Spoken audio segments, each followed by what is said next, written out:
Hey guys, Takamisak here, and welcome back to Let's Play Final Fantasy II! Today we get to go over the stat description, because you have so much of an impact on how your characters develop. I'm going to, well, cover all of it, as much as I know, anyway. I can leave you guys to fill in the gaps if need be. If you have any questions or anything, feel free to post in the comments. HP, for anybody who's familiar with RPGs, is your life. That equals 0, well, you die. MP is how many times you can cast certain spells. Spells have a level system, so every spell you get... this goes for both weapons and magics, by the way. Obviously your weapons don't use MP, but they build the same way. Everything starts at level 1, and the more you use your spells or your weapons, the higher their level gets, and the MP cost is equal to the level of the spell that you want to use. So that's how that works. Power plays a role in your damage, obviously. It may be called strength in other versions, so if that's different, well, there you go. And I believe it plays a small role in accuracy as well.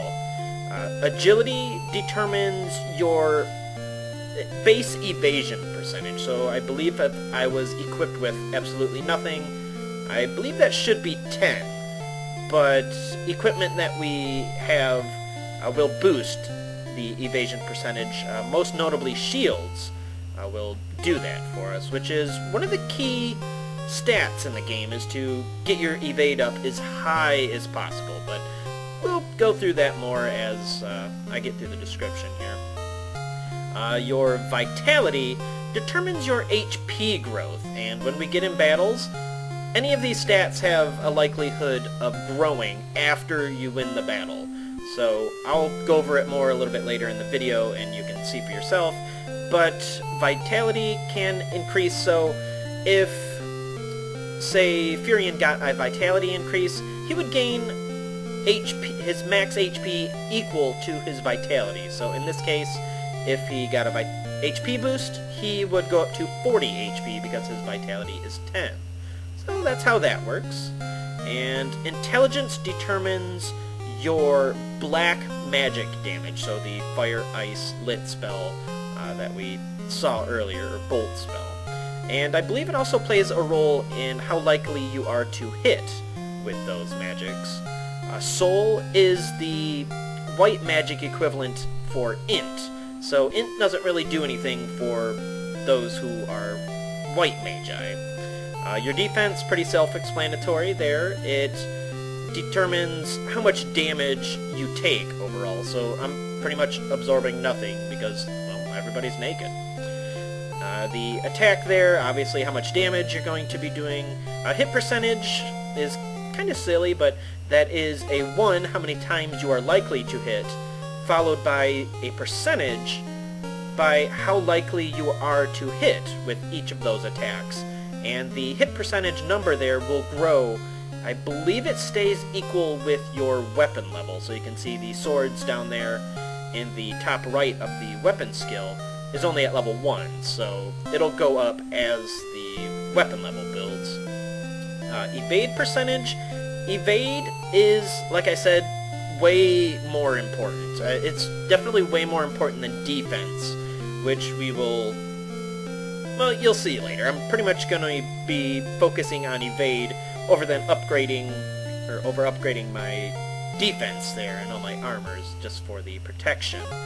It makes more sense to not get hit by attacks at all instead of getting hit by all of the attacks and just slightly lowering the damage there.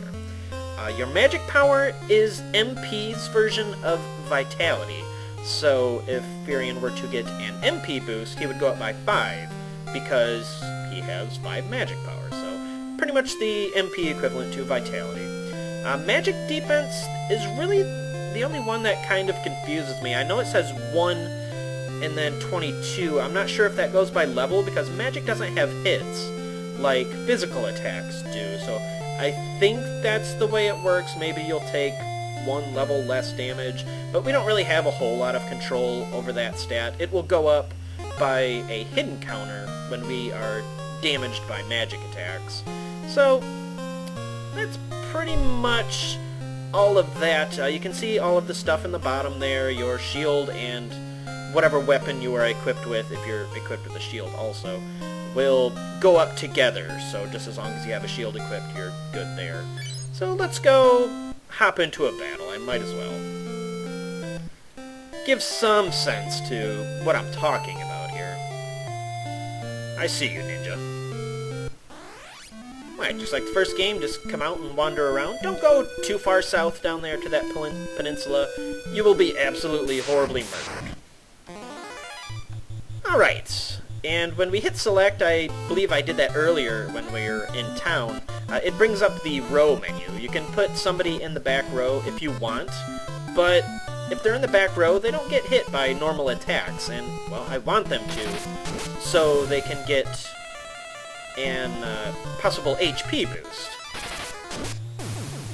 And I think I went over that, but just in case I didn't, special attacks and magic can still kill people in the back row, but unfortunately they can't use their melee attacks to hit anything. And that also works with monsters. If there were, say there were 6 of those hornets, I would only be able to attack the rightmost 4, and, well, you saw power go up there, so, what was I saying?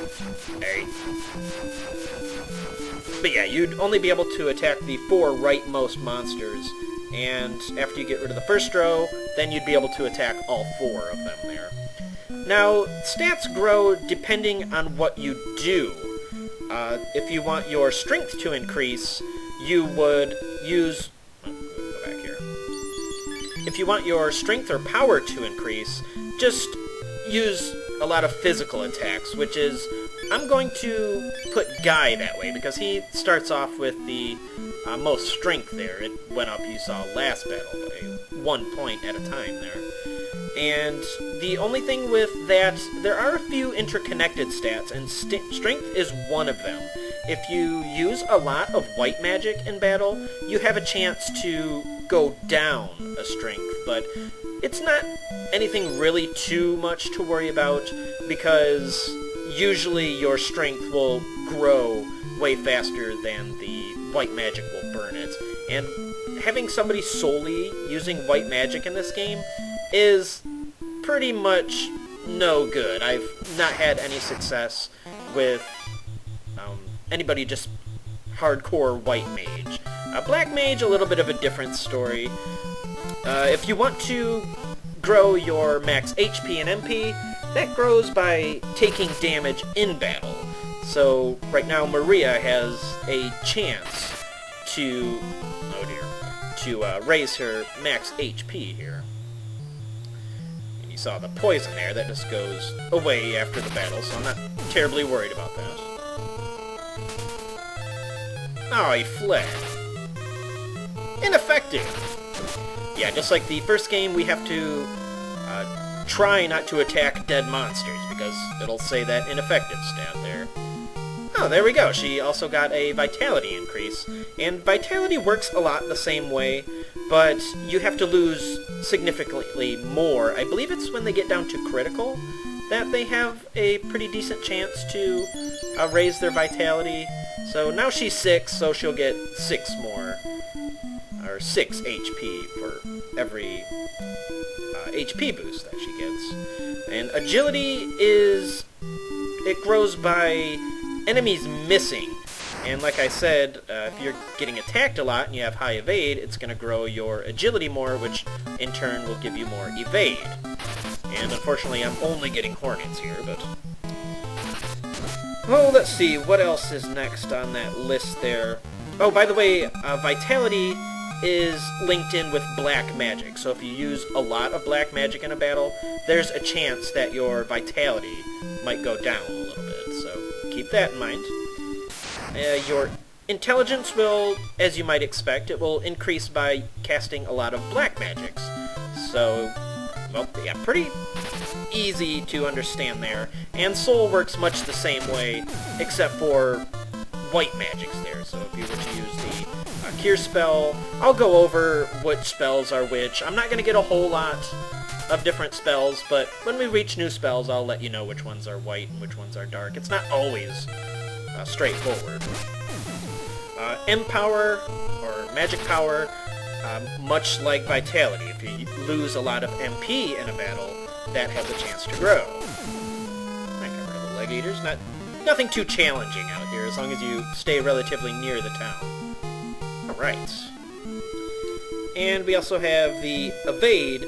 That is... Evade only affects a number of chances you can... or a number of attacks you could possibly evade. It doesn't have any impact on the percentage. But that is when you are attacked, and I believe the enemy has to miss in order for you to have a chance to get a little bit of evade there. And magic defense is when you are attacked with black magic spells, you're more likely to get... should I heal her? Nah, she's okay for a little bit. You're more likely to get a magic defense growth. But that is, like I said, that is a hidden stat, I believe, with the evade counter also. Now you mostly want to run in with these guys. They have a pretty decent drop table. And the drop rate in this game, every monster has their own drop table. It could be... some monsters have absolutely nothing, actually, but some monsters have pretty good things. I want to say these guys have... I think they have 6 things they could drop, or it could be 3. There's 3 different types of gold they can drop, and some monsters have items that they could also additionally drop. They will drop 1 thing from their drop table when you kill them. So if you notice your gold varying by every time, that is exactly what is going on there. And I think I might as well go over int soul penalties while I'm out here goofing around. The reason I switched Maria to the staff there is because staffs have a way worse int soul penalty. I think I went over that the first episode, but everything we equip will lower your int soul by a hidden amount, and it won't be reflected on your stat screen, so you kind of got to pay attention to it. Your int soul is what it would be if you were absolutely naked. That's what it would be on the stat screen there. But she starts off with that bow, which gives a negative 70 int soul penalty, so if you were to try to use black magic with her, it would be absolute garbage. You saw an example there of the conflicting stats. But yeah, the staves, I believe in most cases, are only negative 5, so that's much more tolerable to deal with. She will become my black mage because her starting intelligence is the highest out of the 3. And Furion will cover the white magic duties. I'm going to get him a cure book. I'm going to fight around here until I can purchase both him and Maria 1 spell. I want to get the cure spell for Furion, and I'd also like to get the fire spell for Maria. And whoever doesn't have a buckler should have a buckler. That's another reason I like to go with staves over the bow, is for the evasion percentage. Now, all knives have a -5, but I'm not going to be using many knives on these guys here. Swords have a -50, and shields come with a -70 themselves, but there is a way to get around that. If you have everything equipped and you're trying to use certain magics and you notice they're not very effective, you can actually unequip your weapon. If I go down to the item, you can use your 2 item slots to unequip your weapon and your buckler there to get rid of the int soul penalty, so your magics will be much more effective and much more likely to work. So if you've ever had any experiences like that with this game, well, that's why. Yeah, but like I said, I'm sticking to swords for the most part. It doesn't matter if Guy has an int soul penalty, I'm not terribly worried about that. He's going to be the tank and do most of the melee damage. Furion is going to play a white mage / attacker role, so he'll be boosting that cure spell whenever I get a chance to. I just gotta save up the money for it all. I believe it's about 600 plus another 50 for the other buckler, which, like I said, I was a little behind because I was a noob and sold the cane there. Axes and spears also come with -50 and -40, respectively. So if you go that route, well, there you go. You have most of your int soul penalties for the game. Once again, if you have any questions, feel free to ask in the comments. I'll do my best to explain, or other viewers will probably beat me to it, if possible. So, that is pretty much it for that. And we'll continue on with the game next time on Let's Play Final Fantasy II. This is Takamasak, and I'll see you later.